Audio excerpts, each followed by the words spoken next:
Hey guys, it's episode 7 of the Looks Rare Pod. Today joining us, we have Mr. Due Diligence Van. We have the producer himself, Pep. Plum, who is the Chad. We have Zinc, who is the NFT economist. And Soso, who is the DGen himself. And you have me as well, who I've been trying to sell the top. And here we are. Hopefully you guys enjoy this episode. Because this wave, but I don't know, man. It's just too volatile, the price action, Because you know what? There's a lot of noobs, bro. The same thing happened with Doodles. I don't know if you remember in the beginning. But if you look at clones, the price action is it's more gradual upwards, like apes. Fuck, I can't believe we're using apes as a good example now, But the same thing happened to apes in the beginning as well, no? They pumped and they... Yeah, that's true. That's true. What Azuki's right now, because I think a lot of anime people got in, right? A lot of normies. The thing with apes and stuff, you gotta think the top floors, even for punks back then, wasn't between 10 and 20, when apes first came out. So just the numbers were just so much lower back then. Apes went up to 5 and then they came down to 3, but that'd be if something went up to 15, it went back down to 9, right? Yeah. That's the thing. How used are we getting to these numbers? That's what we touched on. How used are we getting to these 20, ETH, 30? It's fucking insane, dude. Who's gonna spend $100K for a PFP, bro? It's a lot of money. Man, the thing with apes also, what you realize is in the end the floors win, Because look at the gold apes. They used to sell for 30 times the floor, and now they're selling for 8 times the floor. The whole price is driven by the airdrop, right? Yeah, so I think the floors, because the punk differential, look what a zombie goes for still compared to the floor, exactly. Right? It's almost 20 times. That has to mean that it's the token. Yeah, apes never really the rares never really took off. People can't afford that, man. I think that's what's happening. What even are the rares with apes? The whole thing is it just has this one monolithic feel to it, right? They all look the same to me. Yeah. Apes, the strong suit of apes is that the floors look pretty good, right? Which is the same as Azuki, actually. It's actually kind of egalitarian. Yeah. So I've asked you guys a question. What do you think about that? Because I personally like seeing a rarity model like punks. So what a zombie is, what an ape is. You get you instinctively know what's rare or not. But the projects coming out these days, when they all look alike, what do you think? Capsule House, for example, right? I'm not a big fan of that because it's they all look similar. I don't know what's rare. I don't know what's common. Yeah. Capsule House, yeah, it's a bit underwhelming. The PFPs, is all the same background. I'm not a big fan, bro. They look good. I like Seer her stuff is amazing. Her 1-1s. Yeah. The art is creepy as hell. I don't know if it's just me, but they look really creepy. What good artist has made a good PFP? Not even Xcopy. His grifters are not doing that well. I mean, they're doing good, but yeah, I don't think he should have minted on that contract. Async is, I don't know, man. It's just not for PFPs, They were talking about there's going to be some future, utility for having these, and it's just been radio silence ever since. Oh, really? For grifters? Well, for I know Colby was saying there's going to be something to do with the 3 of those profile pic things. Hasn't said no one said anything since, and just kind of died out. All the hype's gone, right? Because the Colby stuff's even that's really weird. It's only 0.6, which is seems like a bigger artist than. Yeah. But yeah, a lot of these markets, they're not. I don't think that transition is very easy for a lot of people. They try to get too artsy with this stuff. I think when you're a good artist, 100%, man. This PFP is just this anime wave. If you're in the right place in the right time, that's how you make it in this space. Yeah. Yeah, they definitely launched at the right time. And it's perfectly known. I saw this project. It's the I think it was an artist from. I forget the name. It's a famous anime, but the project it wasn't hyped that much, So I'm wondering, let's say we get a huge animator, let's say a Dragon Ball Z animator, right? And they decide to launch an anime PFP. Do you think they'll be successful, or people just buy it and have use it for a quick flip? What sets a project like that apart from, let's say, something like so far Azuki is looking like a blue chip. We're not sure if that's going to materialize or not, long term. But what separates a project like that from another one like Azuki? I think it's about being, like I said, being at the right place at the right time and to execute well. The Azuki team just feels really strong. The way they executed, the way the PFPs look, and like the way just like socially, it just everyone gets behind it. Like it just forms that social momentum, and that momentum, like, it's not so easy. Like a lot of luck is involved, in my opinion. Like obviously, you have to have a solid product, but that aspect of the social is hard to predict. Like what goes viral on TikTok? It's hard to predict, right? That's the luck, basically. Perfect, good timing, and like luck. Yeah, and obviously you can't like have like a team that's gonna rug or something. Like look at Penguins, like. But even with a shitty team, Penguins still moon pretty hard. They're still doing well, no? Yeah. Yeah, like 1.5 floor. Yeah, like for that time, they had like what, a 4-5 East floor. That was like crazy. Yeah, they tossed that away. If they didn't have a shitty team, they would be up there with Polecats for sure right now, and Doodles. Mm-hmm. Man, they had the social game. Exactly, like, and the people who buy them, all the big CT guys, maybe they can still turn around, but yeah, Cole has to sell. I don't know. Well, I think what's going on. I think it's over once DVD got involved. Yeah, because he did it like this weird split up the community, like half fork the community, right? And then he put in like wants to put some CCO type stuff on there somehow. I have no idea, but it just like confused the whole thing. I don't know. Now there's 2 contracts, right? There's this Wrapped Penguins, and then that one. Yeah, just, everything's bizarre. Yeah, I don't know.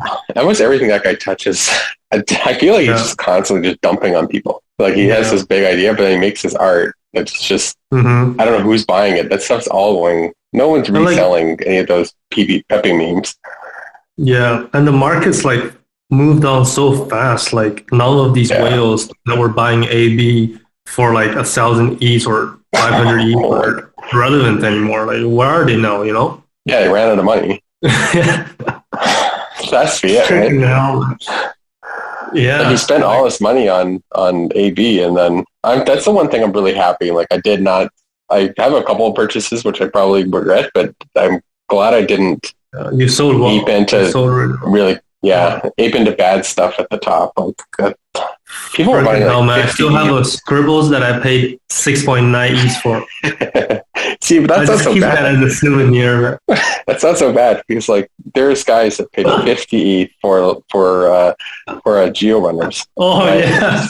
Dude, like there's guys that are like heavily underwater on this stuff, right? Alex Weiss with the 650 ETH Fidenza, like oh my god. The worst.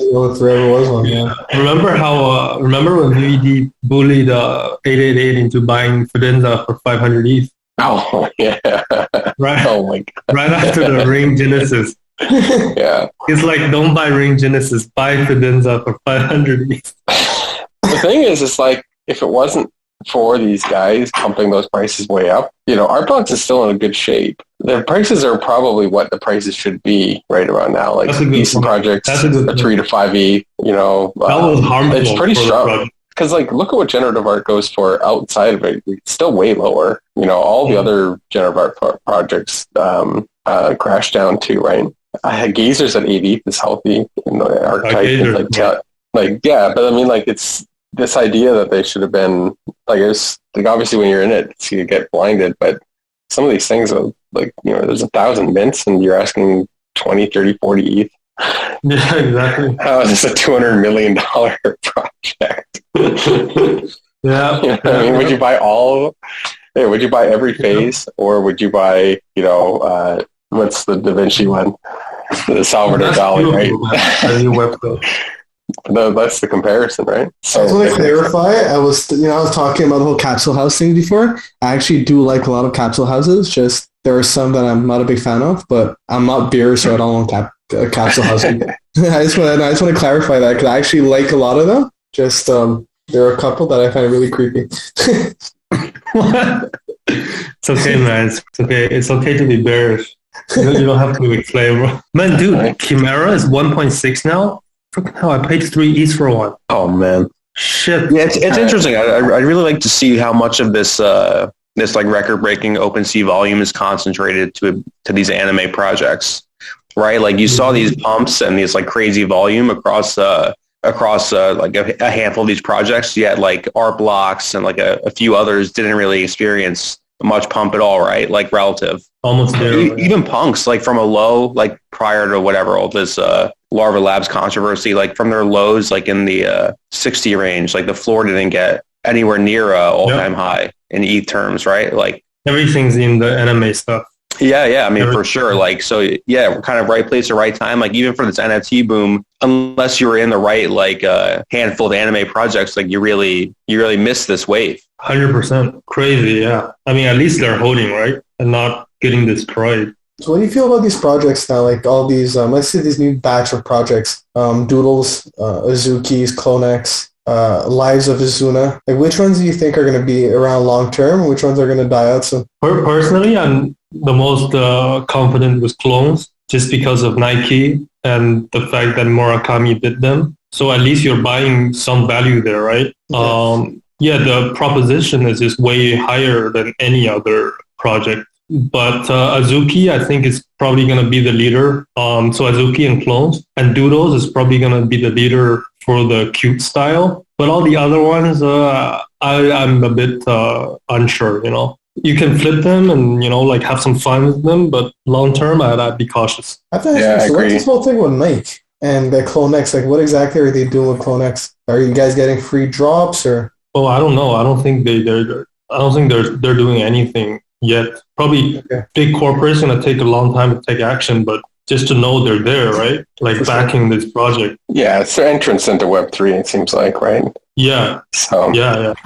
It will take time, but like they're not worried, right? Like I think they have time. But yeah, I agree. Like I think all these profile pics projects, it's kind of silly to think of them just as profile pictures. No one is spending $100,000 on a Twitter avatar, right? What they really want is kind of access to whatever they're going to build out over the next 5 to 10 years. And hopefully the idea is that if you own the profile pic, then you get that access, right? So it's all about future airdrops and future claims to some sort of status. I just mean if you can't build that brand or execute, right, then the value of your profile pic is going to just evaporate. But that's another good point, actually, because like a lot of these projects are reaching the point where they have to start building out. And I think that's actually an issue. Because like, for example, Cons launched this whole gaming roadmap, which I like and everything. I will focus on it, but that means I have more time that I have to spend on it. Like all these projects are reaching a stage where you have to be more hands-on, and I can't hold every project, you know? So I decided to sell my Coolcat. I'm going to sell a couple more things so I can focus on the ones that I have bigger bags of and that I believe in. You know, we're reaching that stage that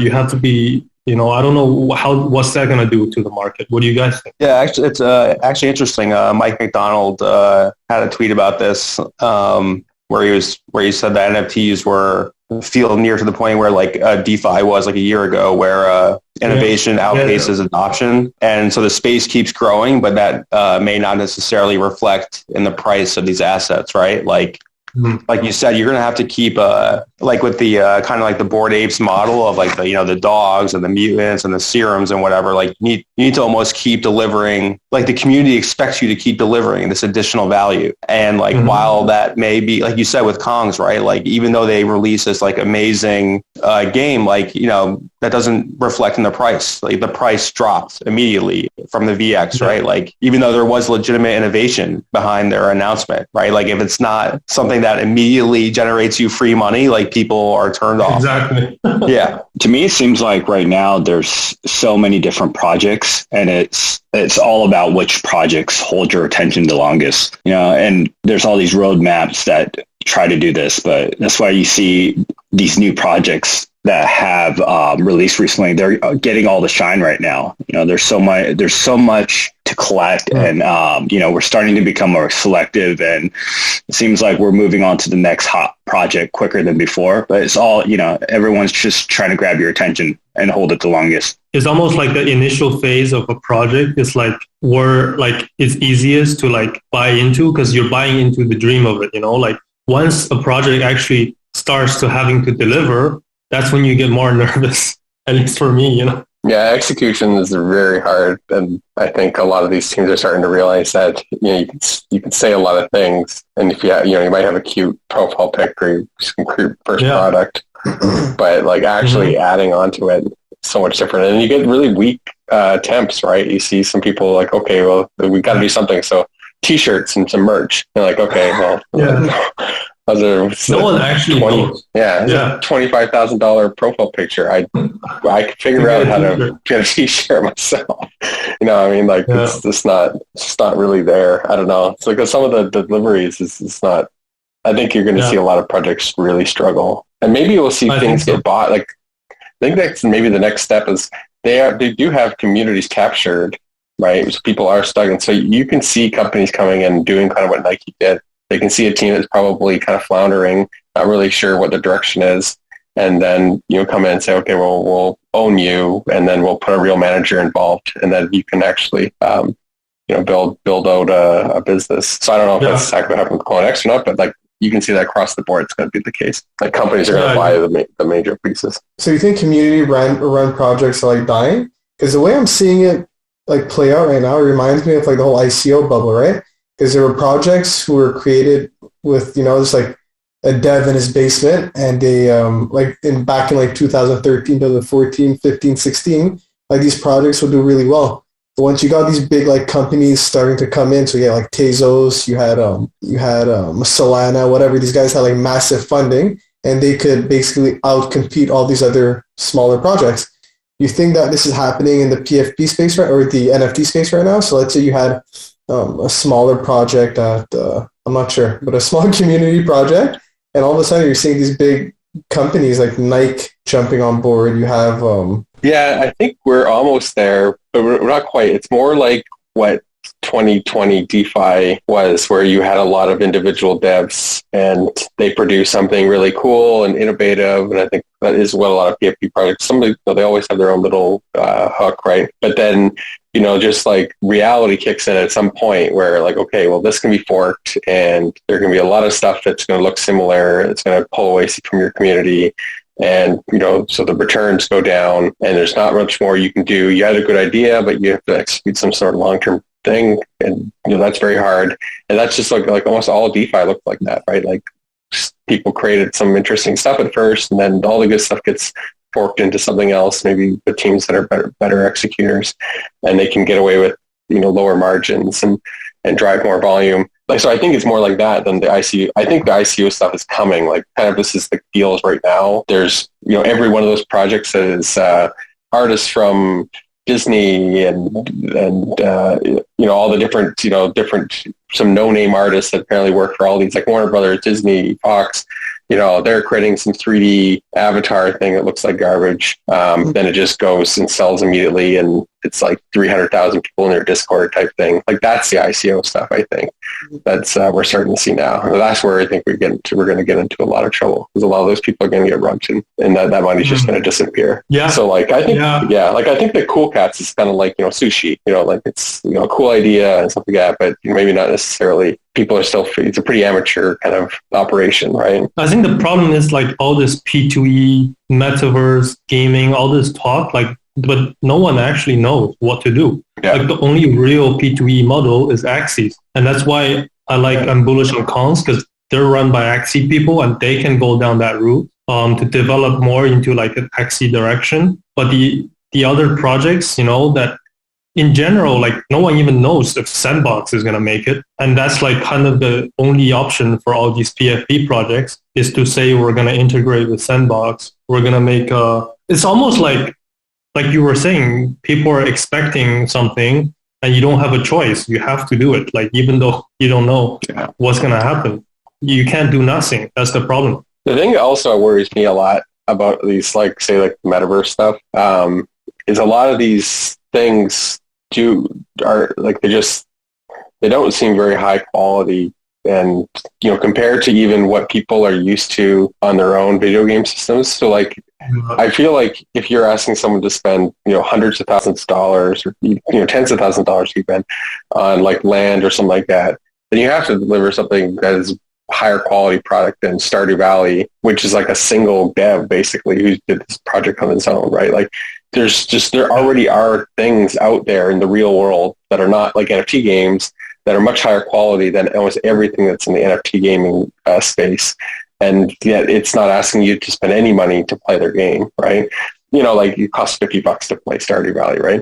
And so it's just like, I think we're going to start hitting ahead there too, where, asking, some of these prices on like World Wide Web land, there's a promise there that they're going to build something future. The Sandbox land, there's a promise that there's going to be something important in the future there. But like, I just have a really big worry that when these projects actually get launched, you're going to run into that same thing where I think we are in that bubble phase. Like the way people talk about metaverse, the way you hear about it on the street, like from like it's everywhere. I think we're in that bubble phase, and after this bubble phase, then you're gonna see some real building amongst the survivors or the people who come in later. But now it's probably the bubble is gonna just get bigger. Yeah. Like like the internet, you had the bubble first, and then you had the building of it. Same as crypto. I think we're in that bubble phase right now. Whether it's next month or next year, we'll see when it comes. No, it's fun. It's funny you say that because I have a friend. He's from he's really into games, and I was showing him. So I bought a land on Sonrium Space, and I told him how much I paid for it. This was back this summer, and he's like laughing at me. He's like, "Holy shit, you spent so much for this, this piece of land." While he plays games for free. And it's like 1,000 times better graphics wise, the way you interact with the whole scene. And he was like, why are people spending, this amount of ETH or money in order to play these games when you could play it for free, right? So it just goes to show, like, once people really start playing and comparing, there's a huge gap. And probably like in 3 to 5 years, this is probably going to change for sure. But like right now, everything is like in a huge bubble. Like, I've heard this, this question posed, like, do you think it's going to be crypto natives that build a good video game, like a compelling video game, or is it the video game side that figures out how to incorporate crypto into or like a DeFi aspect into games that they can build or games that already exist? Like it seems like it's much more plausible from their end, like rather than maybe like something like a DeFi Kingdoms or whatever. I think it won't be studios who are the current people, like they won't be the current leaders in the gaming world that will do a good job. But I don't think it will be like just pure crypto natives either. Like I think it will be like a few of those. There's all these indie devs that don't make any money, right? And so they'll be forced into, or like they'll see that like NFTs or crypto is lucrative. They'll move their like kind of innovative ideas into that. That'll be the only place that they can get their games funded. I don't know. I watched a documentary on like indie game devs. And their life is not fun. Like these guys are putting like, 15-hour days into making their little games, hoping some studio will pick it up. And then all the percentage of basically everything gets, scooped off by Steam or whatever the publisher is, or right. Like they just get completely eaten up. That's who the people are going to make a compelling crypto game. Is someone who's had no chance of making any money, but just loves building games. They're going to finally have a chance to make money and build something cool. Like I think the potential's there. Yeah, just not there yet. I think it's going to take a bit more time. Yeah, right now everything's about just grabbing your chair, right? Everyone's just trying to like get their seat at the table and then hope stuff gets built, right? That's the rush. There's nothing. No one can say that any of the products that are being built right now are actually worth like sending to consumers or being close to the values that people pay for them. No, we're totally like honestly the way we're at right now. I think we're back in like 2016, 2017, when it was hard to like even get money into crypto, right? I was telling you guys a story that when back in 2017, the only way I could buy crypto was through Quadriga, and I had to like drive like 30 minutes away to like a dépanneur, and I had to like buy ETH or Bitcoin through like a cashier, and he would give me a receipt. Then I'd go back home and enter the code on my computer on Quadriga in order to get the BTC or ETH. And thinking about it now, it's only 4 years ago, but it's so like it's so rudimentary, right? It's like holy shit, I actually did that. And it makes no sense now. Like now I go on the apps I have on my phone. I could buy crypto with my Interact, which it changes so quickly. So I think the same thing is going to happen to NFTs or the NFT space in general. It's going to be more flawless, I should say. Yeah, I think it'll be more of a serious space, maybe. Yeah. That's the right word. Holy shit, bro. I hope you kept some of those receipts, huh? I do, man. I still have them. Proof of OG, man. Oh, yeah. Yeah, I remember that too, where you get, for me, it was like you scan the code and then it loads your wallet with the Bitcoin. I actually kept it too, just for keepsake.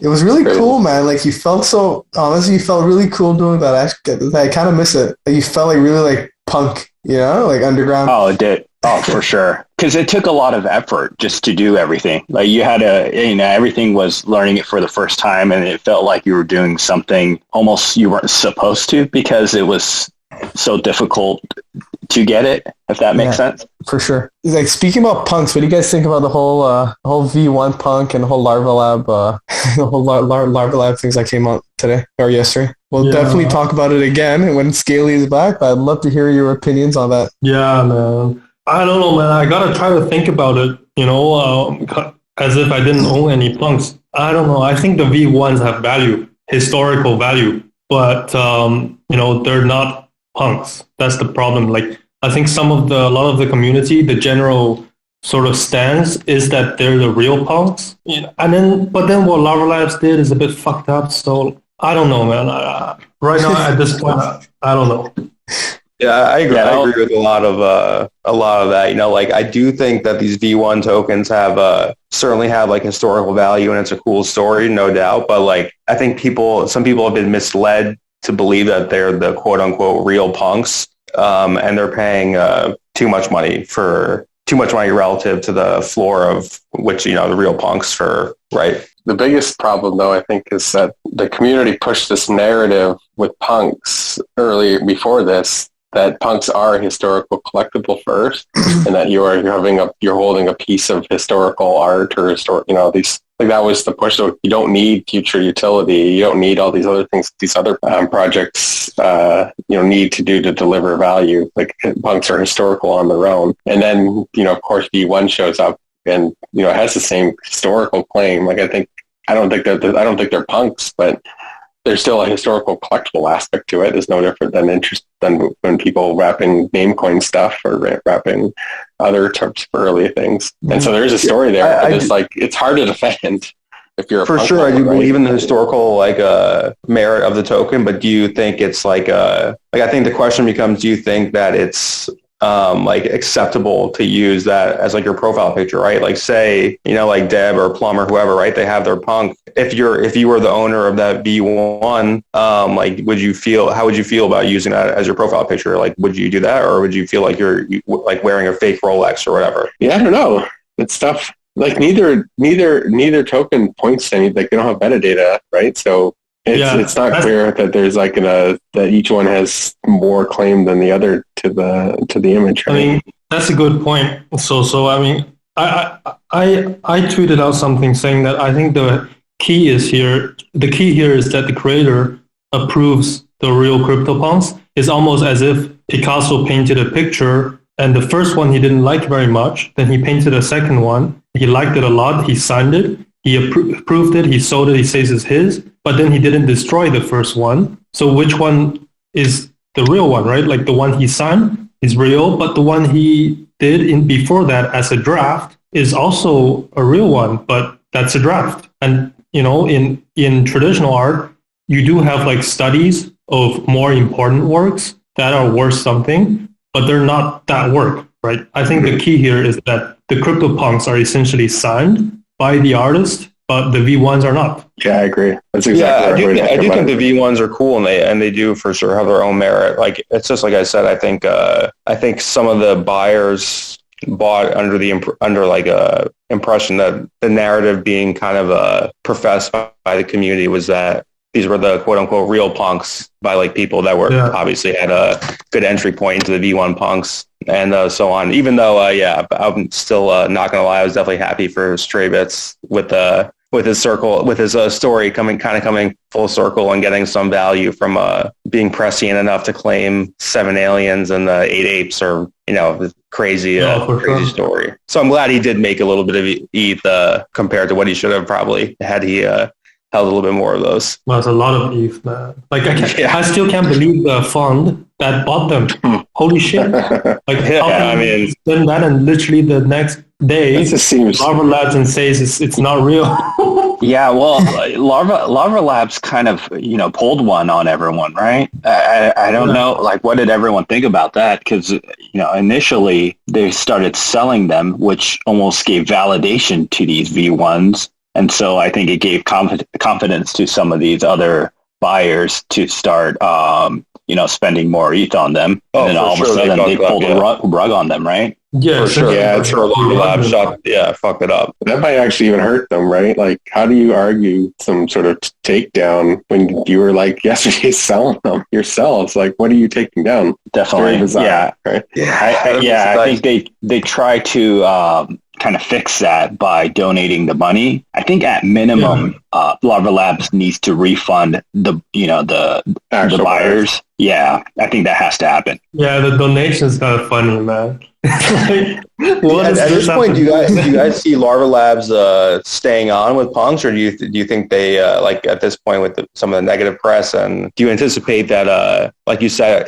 do you think there is going to be a big buyer like you with Nike with clones and whatnot, or do you think it's going to be something where they just kind of hold on, much to the community's chagrin? It seems like. Yeah, it'd be kind of fun to watch, like, say, Google come in or something like that. Some like really out there. I guess they were Google guys, right? At one point. So like, that I don't know. I mean, there's been some people that have offered obviously to start a fund or whatever privately by Larva Labs, but it doesn't seem like anything has materialized. I think Pep is searching up right now. It's the Fat Foundation thesis. It's MB underscore NFT wrote it, and it was a pretty good thread. That's it. That's your answer. But we don't know what the founders are thinking, right? Like, it's kind of unpredictable. Even with this whole selling V1 and then rugging them, it's like, what are they thinking?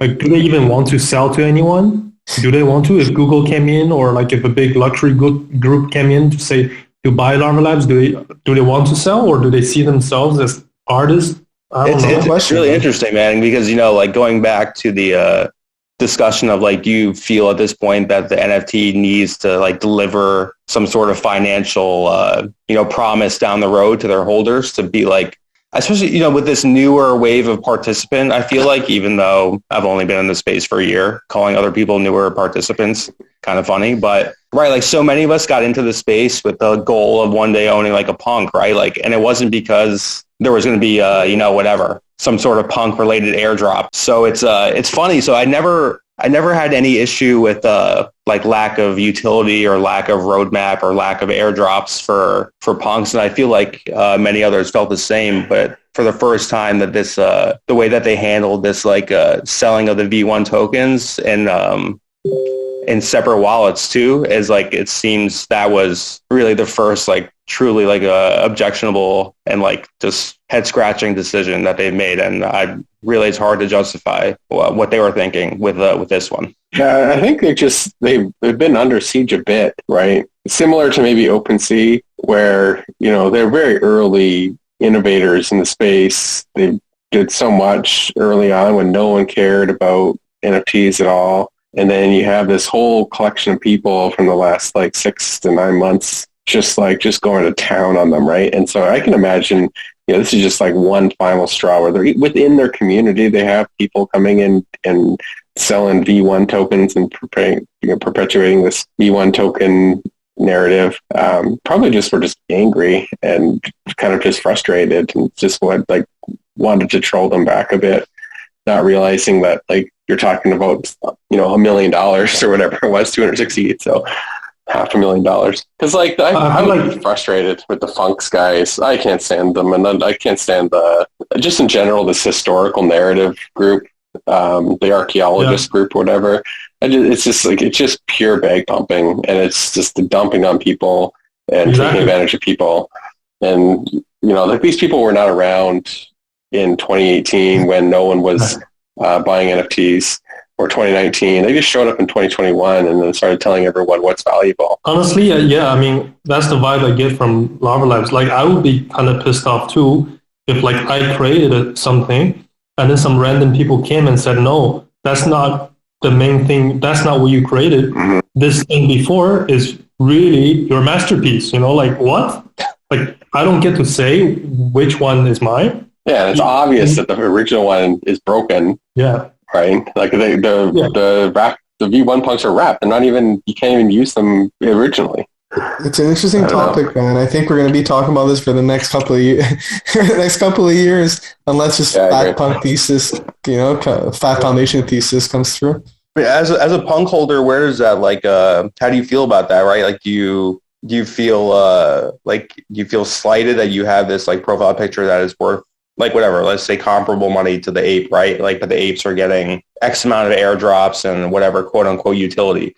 Like as a punk holder, like what do you feel? Do you feel like the sentiment is that you guys should be getting all these things as well, or are you just like, you know, do you find that punk holders are more like actually are in it for the art? Like, do you find your like punk to be more art or profile picture or like somewhere in between? Honestly, I'm not a bit like this whole airdrop thing. I think it's all like a fad, man. Like there's only so many airdrops you could get without it growing old. I just enjoy holding a CryptoPunk, man. Just like, yeah, for sure.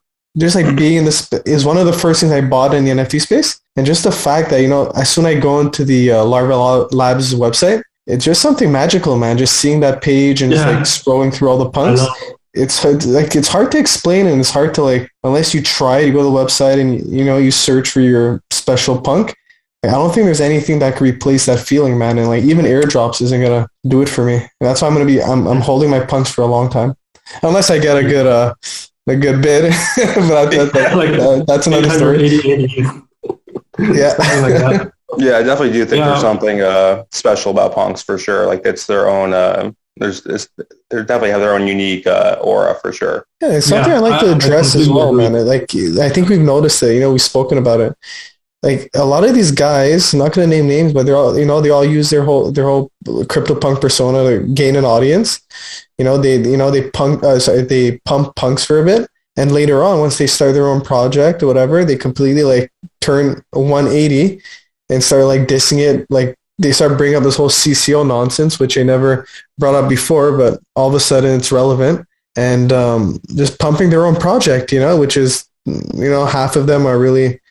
I hate saying it, but like crappy, you know, just like the whole grifter mentality that it's like, it's toxic for the space, man. It really is, man. Like the way I see it with punks is like, number one, I like the community. Like I identify with community more than apes. That's why I sold my apes. Like, you know, like I shouldn't have, but anyway. And the second point is that punks are essentially, in my opinion, like they're anti-fragile. You know, like all the newer projects, like what we were saying before, they have to deliver. But, you know, with punks, we're just holding for that community or artistic value or whatever. So over time, like, you know, the other projects would have risk that punk doesn't have, and that would just essentially make it stronger, I think.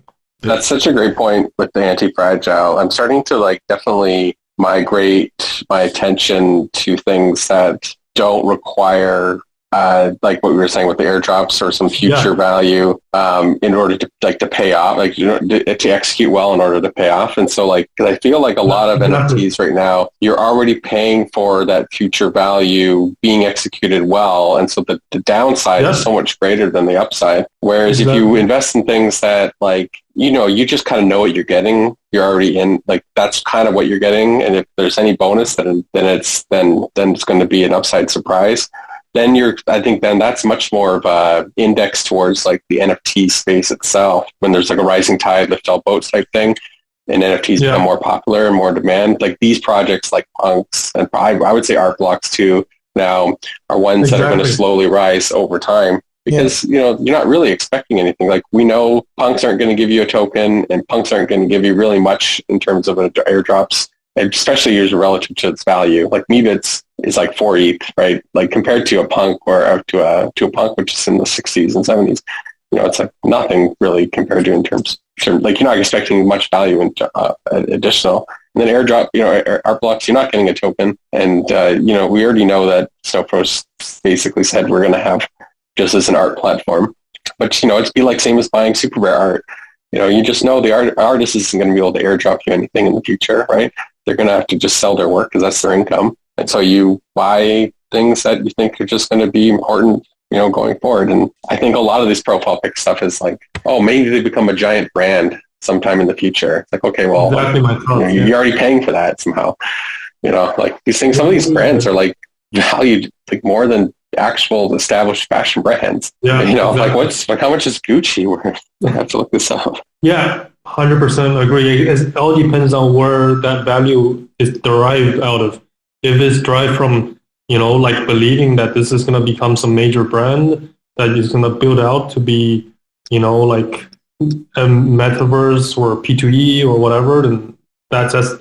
But then at the same time, like just dance with the music, like play or make money on those, and then shift that profit, some of that profit back into whatever, like we were saying, that doesn't have that kind of froth. That's the play, I think. It's interesting hearing you talk about anti-fragility when you're talking about punks. Like, I guess this is the litmus test now. The stuff it's going through right now, the V1 punk stuff. Privately, I'm seeing you guys. I'm not seeing you guys panic and sell your punks. I'm seeing you guys think about buying more punks in the carnage, buy the blood. So, like, I think it's manifesting in real time. I'm watching this anti-fragility of punk play out. But yeah, we'll really see in the coming months if they come through this V1 controversy and everything else, and still are the dominant crypto collectible. Yeah, but this is a real test, though. Yeah. Like, I do think it's a serious test. Like, I thought about buying another punk, like even like today, but I'm just like, hey, like, this V1 thing, I'm gonna wait a little bit, like, just to be very objective here. Like, this is a serious thing, But I'm not gonna sell into this panic. Yeah, I think like there will be projects like Apes that will pass punks. I don't think punks will always be the number one, even because some of these other projects are going after bigger market caps and going after bigger audiences and things like that. But in terms of like the value of these things, of punks going down too much, it does feel too hard. Like, it feels like the community of people who hold it just like holding their punk for whatever reason, right? Yeah. Not really looking for anything else. And so, yeah, this is going to be a worry, I think, for sure. But I think to come through, I think almost every punk derivative and punk knockoff and all these things, I think they all kind of disappear in the long run. No one's really going to care. Like, in 5 years from now, if there's just going to be so many things in the space 5 years from now, right? It's going to be massive, and you won't be able to keep track, right? And so you're going to have to look back, and this, things 5 years, like you have to look back, and you're only going to be able to remember a few things. And you're not going to remember some punk derivative or some, sideways facing punk. You're going to remember, like, punk is going to be the thing you remember. And I think that's what sticks. Yeah, it's funny you're seeing this. We were in a Spaces today with a couple of 1-1 artists, and there's so many different faces in there. And I was thinking back to March of 2021, and I remember like almost all the artists you kind of knew. Like, I think we all knew them by like name or by like seeing them on Twitter, right? You'd recognize the same people over and over. But now it's totally different, man. There's so many different artists popping up, and it's like the space is changing so much. And as you were saying, Zinc, like in 3-5 years from now, it's it's going to be 10 times or 100 times bigger than what it is now. It's it's insane. Yeah, mm-hmm. I think the right analogy is like, I don't know, maybe I'm older, but what do you guys remember of? I was going to say the beginning of the internet, but what do you guys remember of even the stock market, the .com crash, right? Like, you only remember a few names. You don't remember any of the storylines that were going on. You don't remember all the drama, all the things, right? There's only a few things that you can hold on to. And 1998 to 2001 is just one period. That's about as long as NFTs has been right now. So we're only going to think of it all as the same. No one's going to be like, 2018 NFTs versus 2021 NFTs. Like, I don't think it's all going to be all mushed together in our brains 10 years from now. It's going to be interesting to see what happens, man. Yeah, I think we're going to see a huge bubble, before that, yeah. I think so. And then the real test is going to be like, who's going to still be around after that. So when do you think the bubble is going to happen, man? This year, next year? This, I don't know. This no one knows, I guess. But maybe it's going to be like the .com bubble. Who knows, It's a weird thing because it's like, on one hand, things are just sort of crazy prices. On the other hand, it is still super small. And so, like, maybe to us, it all seems like things are crazy prices. But maybe like the price level remains the same. Maybe nothing gets more than over 10, 20 ETH generally. And maybe you'll have a few projects that are like the 60, 70 ETH, kind of like Apes and Punks. But that stays flat for the next 5 years. And we see just the widening of the thing, like just a ton more projects and a ton more people coming in. Yeah. And so all the growth could come from just on the extensive side where new projects are coming in, and that's what fills up the space. And then, 5 years from now, we see a big bubble and it crashes once, 10% of the population is active in NFTs or something like that. Because, that's a good analogy. I agree. The That's probably where we are. Yeah, the stock market bubble, still required regular people to be investing a lot. And then the Bitcoin bubble, like when people were talking about Bitcoin bubble happening, like that's when you had like people taking mortgages out and taking, taking loans out and to buying Bitcoin at $20,000. And, that took a long time to get there. We don't have anything close to that in terms of You're right. people in NFTs right yet. Yeah, nothing close to that. That's a great point. You guys see that news with GameStop and IMX? Yeah, that's interesting. Pretty cool. What do you think about that? GameStop needs, yeah. They have like $100 million fund. Is that what it is? I can't remember the tweet, but there's some crazy. 100 million, yeah. But gaming companies need to get revenue somewhere.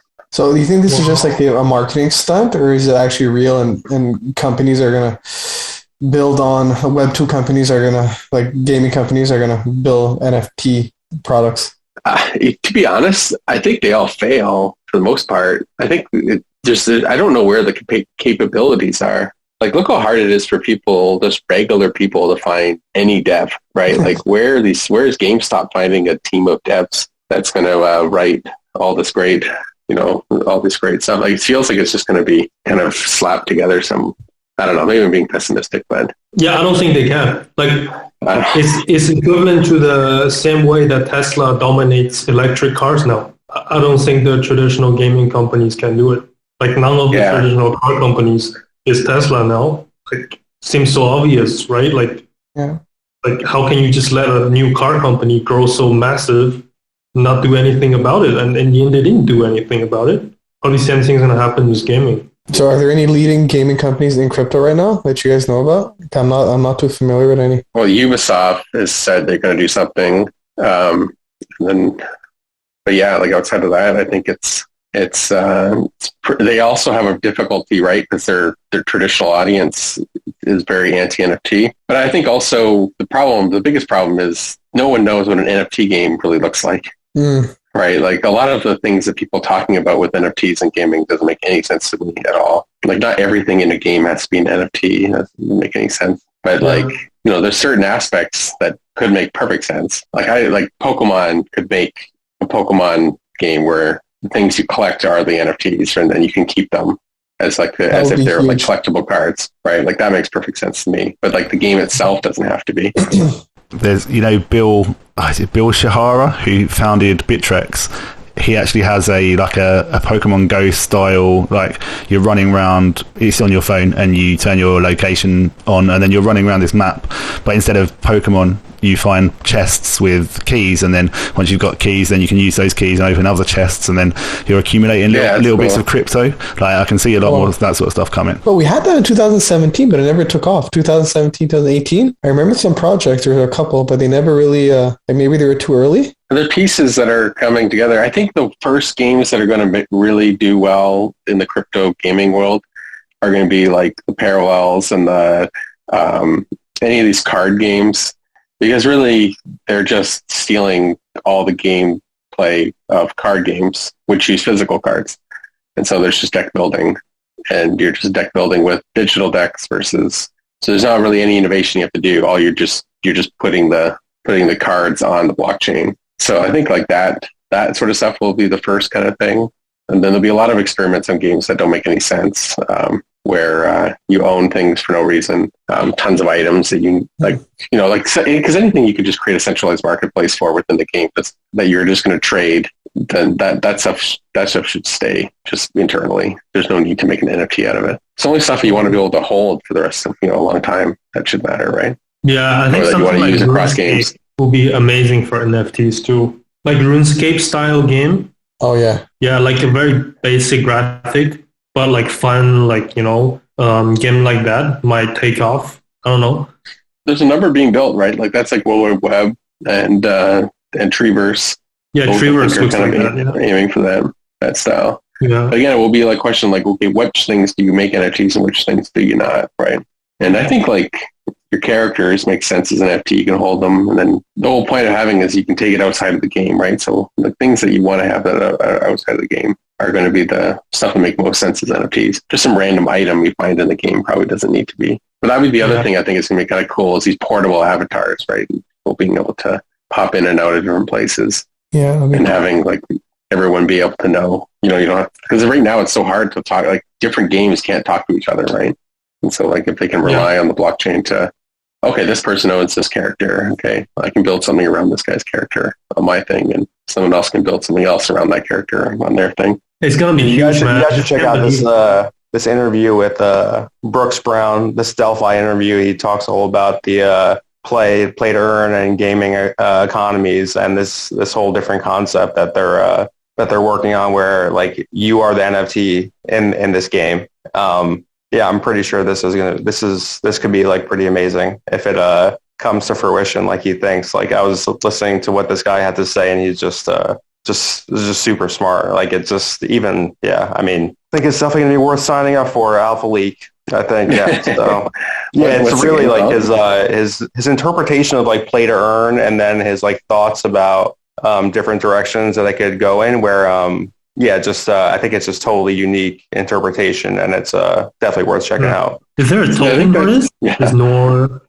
soon. Damn. I think that's the most exciting thing. I think is that because it's all we don't know. Like I think a lot of the early attempts are going to be bad because they're just going to try to port kind of old concepts into the system.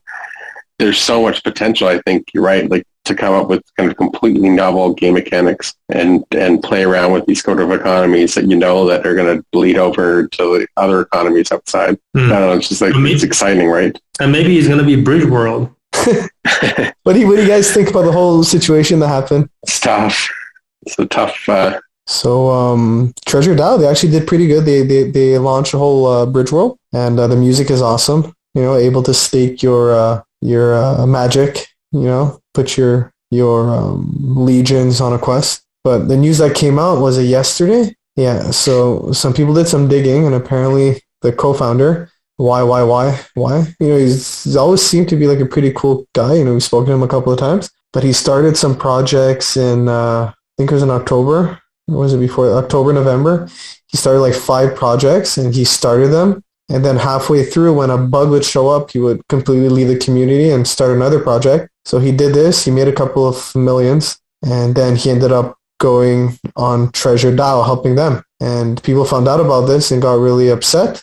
And he ended up resigning from Treasure DAO. And since then, the marketplace, like Small Brains, have been doing really not too good. The floor for everything dropped, actually. And what do you guys think? Do you think that's is it still bullish, or are people overreacting? What's happening? I think it's tough, right? Because you had all this situation with, even though it's nothing even close to the same, you had the whole situation with Time Wonderland, and on people's minds, there's just like kind of a worry. I think overall, people are getting concerned about where they put their money now. And so, I think when they heard this news, there was just kind of a panic, right? Like it's not a great thing to hear that someone who's been kind of consistently rugging other communities, according to other communities. I don't know the whole stories behind all that, but it sounds like he did not make a lot of friends in these other communities, and those projects kind of did all die, and or had to be like transferred to the community, right?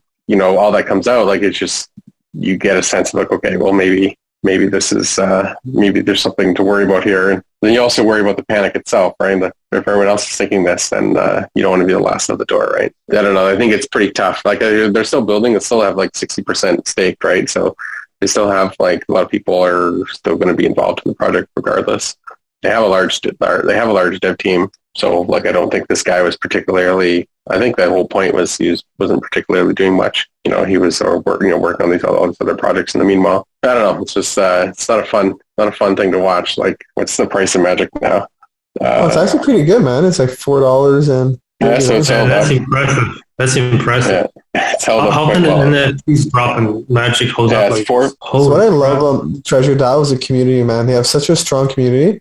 It's like, even though the NFTs are going down, they have, and that's what makes me bullish on them. I may have my qualms with the project right now, but the community has been bullish, and that's what's really cool. Yeah, it's pretty crazy how they basically eaten up this entire dip. I wonder who's buying. But yeah, I think part of it is that's the whole thing, right? Like if you have so much staked, right? It's very hard to for people just to wholesale exit, right? And then once people, if you have a bag, with everything, you always get attached. And so then there's I was talking to someone today, and he was saying like you have all these big whales, and they have Magic staked for 6 months, a year, 3 months, whatever it is. So like, no way are they going to let this project fail, right? Because their bags are basically staked, and so they can't really sell right now. So that's like a positive, I guess, right? These guys are going to really try to pump the price. Yeah, well, that's part of the whole thing, right? Like there's always something new to do with the Magic. Yeah. I personally just exited because like it just got too much for me following everything. Like also what I was saying earlier, like all the projects are reaching a stage where you have to be hands-on. They're becoming interactive. Mm-hmm. So I'm going to just save my time for cons and then flip other stuff. So yeah, personally, I exited just purely for that reason. I'm not really sure. I can't follow everything. Just you have to calculate the staking. You have to buy these legions. Man, it's like a full-time job doing this.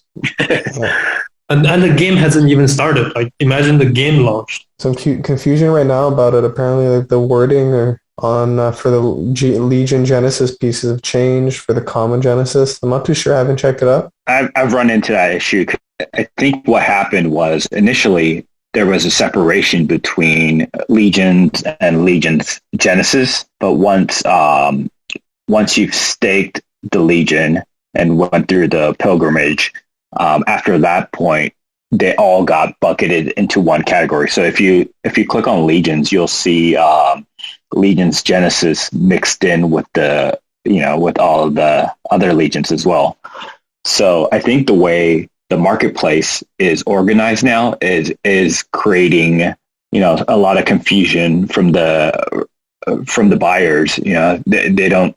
Everything has kind of changed in where where these NFTs are located. So I think it's causing the floor to drop because of it. They haven't got it now, but for a few days they had massive red warnings across the site about floor prices as well, which kind of killed all of the momentum on small brains and stuff from what I could tell. So even before this controversy had started to come out, there was already a bit of a loss of momentum. And then that's kind of compounded it. It's interesting what you said a minute ago, where it came off of the back of the Wonderland, Sifu, Quadriga stuff. Like, people are just hyper aware right now of not wanting to have their money stuck in something that might rug. And yeah, no, it's interesting. Oh, I just feel like that general feeling, like this week kind of everything turned a bit, like, because now we also saw the wormhole exploit. And I think for the last month, maybe just after Christmas, I think people have been feeling pretty, not manic, but like definitely pretty bullish about a lot of things. And then there's just like this quick reminder that just kind of throws a bunch of cold water on people that, this stuff is not safe as just a matter of rule, right? Crypto's never, a guarantee about everything. Risks are very high. And the risks aren't just price go down, price go up, or liquidity, or, these sort of, like, the risks are like, you have existential risks on things sometimes. You can put money into things and it will literally vanish, right? And you can get exactly. It's not like stocks. Like Facebook had this 20% loss. Like, people are like losing their minds over it. The biggest evaporation of market capital of the company ever, kind of thing like that. And but it's 20%, right? Like in crypto, you can lose it all. Like, people have, right? They can go to zero, literally. Right, you leverage something wrong, or you screw up some sort of contract, or you stake something in the wrong place, or you give your seed phrase out. Like, everything can go. There was a guy I can't remember the amount of money that they transferred wrapped ETH back to the wrapped ETH contract. An individual person. I wish I could remember. It was a lot of ETH that they burnt, because when they wrapped the Ether, it looked to them through their transaction history like they'd sent ETH to the wrapped ETH contract and got wrapped ETH back. So they were like, well, I'll just reverse it then. So they sent their wrapped ETH to the wrapped ETH contract, and that's it. It's gone forever. Yeah, exactly. Oh man. Well, I did have a couple of stocks go to zero though. Stocks are doing terrible right now. But I don't want to change it up.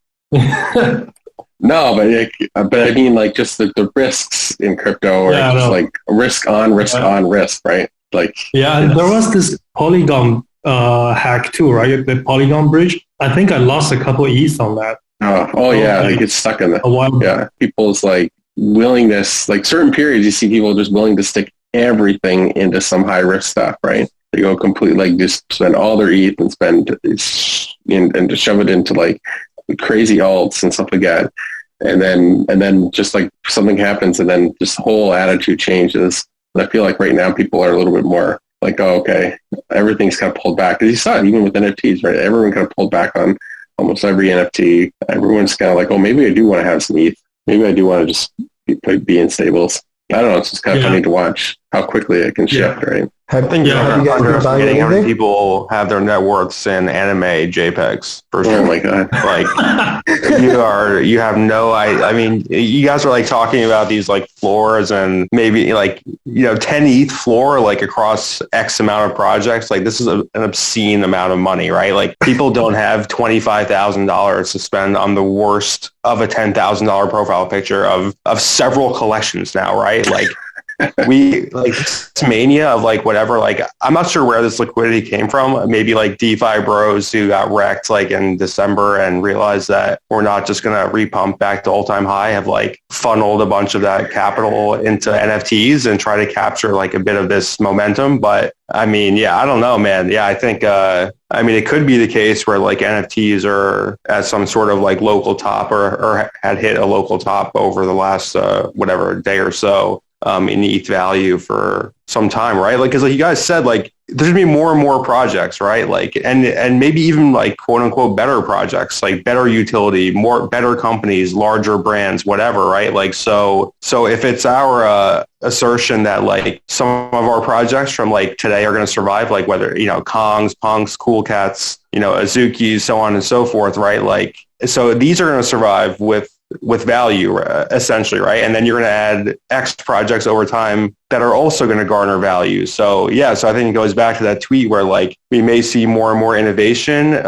similar to DeFi like in 2020, but where we just may never see these types of prices like sustained again. I mean, in terms of ETH denomination, but I mean, who knows? Screw me, bro. Yeah, I mean, I'm scared too, but I've been trying to like shed like stuff that I don't plan on holding long term. But it's like you said, bro, like even with like a Punk, like I would like, that money's like gone, right? It's like gone to me, but it's like something that like you said, you're just happy to hold whether or not they airdrop you like whatever free ETH in the future, because it's like something that is actually like, it's actually cool to have. It's funny you say that. Like today I ended up like paying about 20 ETH on this. Because I'm also interested in the whole Magic ecosystem. I wanted to try to find something that was similar. So I ended up getting into this project. It's called, what is it called? It's called Loot Graph by Bibliotheca. So it's basically like a loot project. And you basically have these realms, and every realm, they have these resources, and they have like cities in there. There's cities, I forget exactly what. It's a bit complicated. Hold on. There's regions, there's cities, harbors, and rivers. And the way to play this game is, try to get some really rare resources. Try to get cities. Let's say 15 to 21 cities, and 7 out of 7 regions in order to protect your resources. And it's kind of like treasure, right? So you remember people were collecting Grin, they were collecting honeycombs and whatever. And at the peak, honeycombs were going for like 20 ETH, right? So in this project right now, there are certain rare items that has like a supply of less than 100, and they're going for like between 4 to 8 ETH. So I took a gamble at it, man. The team seems cool. It's ZK Snark. It's part of Starknet. So it's a ZK roll-up layer 2, and it's aiming to be one of the first games on there. It looks super interesting. And have you guys heard about it or tried it out? Yeah, actually, it's funny. Dave was telling me about that like a week ago or so. Is the opportunity cost still fairly low to get in? It was low. So Pennybags told me about this about like 2 weeks ago, and the price was at 0.4 ETH per realm, and you could stake these realms and you end up getting 625 lords per week. Right now the price went up. It shot up a lot. It's 0.48 cents. But I think the floor price per realm is 1.3 right now, if I'm not mistaken. Yeah, so it shot up a lot, man. Yeah, it's interesting. I mean, I think like in general, I've just been trying to like keep the cost like of entry like relatively low, right? Like if you want to gamble with something 1 ETH to 2 ETH range, like that's not so crazy. But I think trying to catch like the tail end of these crazy momentum trades is like a much riskier game. Like buying something at like 15 ETH because you think it's going to go to 20 or whatever, right? Like that's. I think this is trying to find maybe the path less traveled is in something like this or whatever is maybe more advantageous to a listener at this current moment in time with the NFT landscape. For sure. It's kind of interesting. Like we talked about Magic, and that came from the Treasure, which was like a loot derivative. It's almost like this is the loot redemption arc now, because the whole thing is going to come full circle, and everyone who is interested in the Magic loot derivatives, now maybe we're gonna focus on loot again. It's kind of that's what I find interesting, man. A lot of the Magic folk, they're actually in the Discord for Realms. It's a huge, like, a lot of the OGs, they're actually on there. So it's really cool, man. They're helping me out. So I'm seeing like a community forming, and I'm seeing like a narrative being built right now, right? Because this is going to launch in Q2. And it just reminds me of like Magic, like when I first started investing, and I was talking to some of the Magic guys, and they were like obviously they were in Magic way before me. They were in it since October, and they were saying how it was giving them like early Magic vibes, like back in like late October, early November. So that's why I kind of went big with this, man. I'm like, let me take a gamble at it. They have some good YouTube videos as well with the devs, and they're explaining the project, like the code behind it, and it seems really like high IQ, man. So I'm like, might as well take a shot at it. So nearly 7,000 of the 8,000 realms are staked. Yeah. Oh wow. So the supply might be supply shock. Exactly. Might try to have to grab a few before they're not available. Yeah, kind of seeing a similar dynamic in the crypto unicorns that I was telling you guys about, like another Delphi podcast. I guess from end of January or so. Yeah, that's kind of interesting with a large percentage of the crypto unicorns staked. They're in a similar situation where it's like, it's pretty difficult now to get an adult unicorn because, right, like so much of the supply just got tied up with the release of the Dark Forest aspect that they discussed in that podcast. Did you play Dark Forest? I played one round. Couldn't really. No, I never did, but there's a bunch of people in the Discord that were talking about it. An interesting game. Yeah, I think the unicorns were like over 2 ETH floor last I looked. It went pretty crazy once the staking was introduced. We were talking about this early before getting on, but like just thinking about like kind of the turn and maybe PFPs, or maybe we'll see a rotation, or maybe we'll see like being able to time these tops and being able to, and how difficult it is to get out of things when things turn. I don't know, like if you guys want to talk about maybe some of your most famous bags that you've held way too long. Like personally, I held an Art Blocks bang through the Art Blocks summer. You can't, which is very painful. Like you can't beat yourself up too much about Art Blocks. Didn't you basically top tick the Fidenza market? So yeah, but there's another probably 250 there that left on the table. How you made profit, man? Yeah, the Bears, man. Yeah, Fantaverse. Fantaverse gonna be wrecked, bro. Holy shit, bro! I didn't sell at 8 ETH floor, man. Why not? I bought at 10 and I sold it today at 2 ETH. No, oh shit! You serious? Shit! I thought it was gonna be the next Bored Apes, man. Oh man! They promised it's the next Bored Apes. Dude, I mean, they looked really bad, bro. Honestly, to be fair, the next Bored Apes is like costing people so much money. This idea. Yeah. But I really feel, man, like, I really have a good like it's not my bags talking, like for real, but I have a good feeling about Azuki, man. I just have that. I don't know. There's something just like magic, like special about it. I don't know. Oh man, next Bored Apes, huh? Next Bored Apes. No, it's not even like the next board Apes. I just think they're gonna have their own classification. So, we had like Punks, Bored Apes. They're gonna have their own like classification. They have a mind map, not a road. They have a mind map, exactly. Yeah, I want to flip some other animes to buy Azuki. How do you guys think about like when you're doing a flip, or when how do you convince yourself not to get too attached to your bags as they're going up? Like I know a lot of people this happens, right, where they see the price go up, and as the price goes up, the better they like their bag, right? So you get too connected to it. Like this really helps me. I usually take the drive, like a nice neighborhood with some nice houses, I'm like, oh man, I want to, I want to buy that house. It's really good. That's what helps me. That's awesome. The Yeah, way I do have a it. separate wallet. What do you mean by separate wallet? Just where I put all my